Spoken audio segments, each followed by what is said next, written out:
నమస్తే, welcome to Hunter Vision News. నేను మీ ఆదిత్య. ముందుగా బులెటిన్ హెడ్లైన్స్.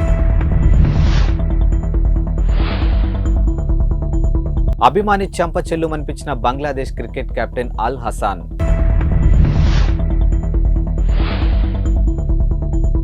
నీళ్ల కోసం యుద్ధం చేయాలన్నా వైసీపీ ఎమ్మెల్యే జొన్నలగడ్డ పద్మావతి.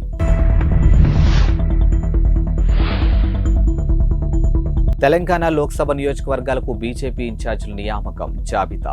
తన అభిమానిని చెంప చెల్లుమనిపించిన Bangladesh cricket captain Shakib Ali Hasan video social మీడియాలో వైరల్ అవుతోంది. ఈ దేశ పార్లమెంటు ఎన్నికల్లో పోటీ చేసినటువంటి షకీబ్ 1.5 లక్ష ఓట్ల మెజారిటీతో ఘన విజయం సాధించారు. కాగా ఎన్నికల ఫలితాలు వెలువడడానికి కొన్ని గంటల ముందు ఈ వీడియో వెలుగులోకి వచ్చింది. ఎన్నికల పోలింగ్ రోజున ఈ ఘటన జరిగినట్లు తెలిసింది. పోలింగ్ బూత్ లో ఓటు వేస్తున్నటువంటి షకీబ్ అభిమానులు చుట్టుముట్టారు. ఓ అభిమాని ఆయన్ను వెనక నుంచి పట్టుకునే ప్రయత్నం చేశాడు. దీంతో సదరు అభిమాని చెంపను షకీబ్ చెల్లుమనిపించాడు.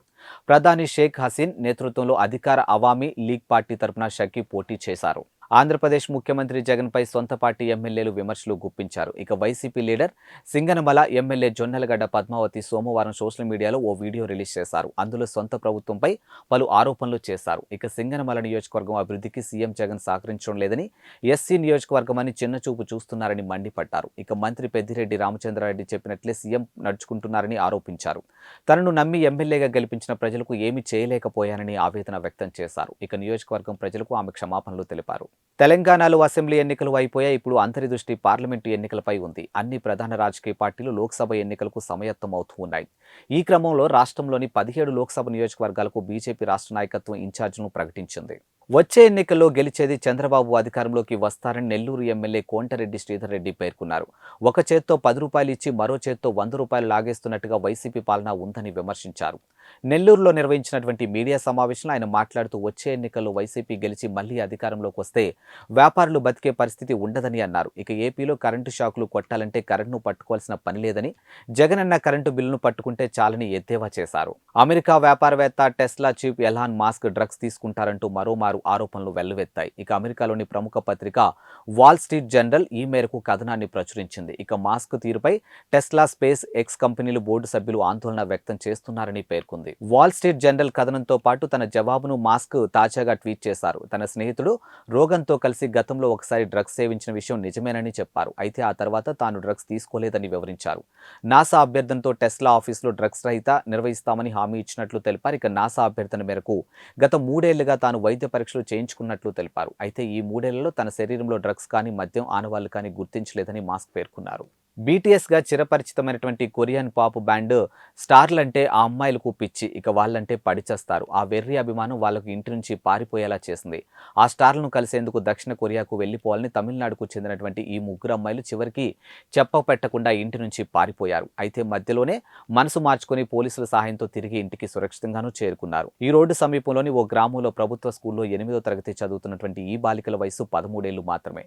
దక్షిణ కొరియా రాజధాని సియోల్లో బీటీఎస్ స్టార్లను కలవాలని నిర్ణయించుకున్న అమ్మాయిలు తొలుత తమిళనాడులోని తుత్తుకుడి, ఆంధ్రప్రదేశ్లోని విశాఖపట్నం ఓడరేవులను తమ ప్రయాణానికి షార్ట్ లిస్ట్ చేశారు. పాస్పోర్ట్లు సరిపడ డబ్బులు చేతులు లేకపోయినా చివరికి విశాఖపట్నం నుంచి ఓడలో సౌత్ కొరియా చేరుకోవాలని నిర్ణయించుకున్నారు. ఈ నెల 4న ఈ రోడ్డు నుంచి రైలు ద్వారా చెన్నై చేరుకున్నారు. మరోవైపు పిల్లలు కనిపించకపోవడంతో వారి తల్లిదండ్రులు పోలీసులకు ఫిర్యాదు చేశారు. వెంటనే రంగంలోకి దిగిన పోలీసులు గాలింపులు మొదలుపెట్టారు. ప్రధాని మోదీపై మాల్దీవుల మంత్రులు చేసిన వ్యాఖ్యలపై పెద్ద ఎత్తున దుమారం రేగుతుంది. తాజాగా ఇండియాలో మాల్దీవుల హై కమిషనర్ ఇబ్రహీం షహీబ్ కు భారత విదేశాంగ మంత్రిత్వ శాఖ సమన్లు జారీ చేసింది. దీంతో ఢిల్లీలోని విదేశ వ్యవహారాల మంత్రిత్వ శాఖ సౌత్ బ్లాక్ కు ఆయనకు వెళ్లొచ్చినట్లు సమాచారం. ప్రధాని మోదీ ఇటీవలే లక్షద్వీప్ ను పర్యాటక ధామంగా మారుద్దామని ఆయన సోషల్ మీడియా వేదికగా పిలుపునిచ్చారు. దీనిపై మాల్దీవుల మంత్రులు వ్యంగ్యంగా స్పందించారు.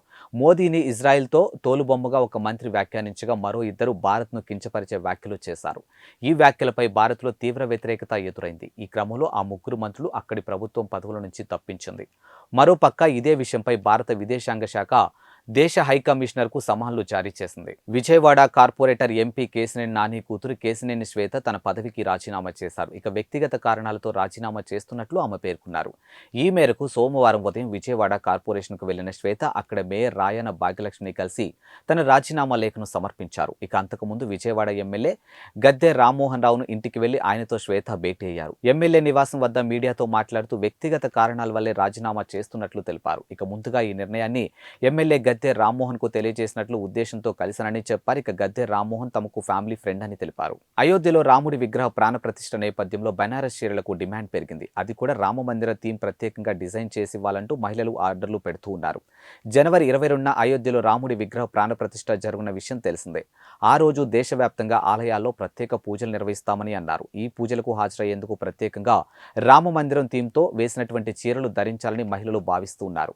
ఈ క్రమంలోనే బెనారస్లోని వ్యాపారులకు ఆర్డర్లు వెల్లువెత్తుతూ ఉన్నాయి. ఇవి ఇవాల్టి బులెటిన్ అప్డేట్స్. మరో బులెటిన్తో మళ్ళీ కలుద్దాం. అంతవరకు సెలవు. నమస్కారం.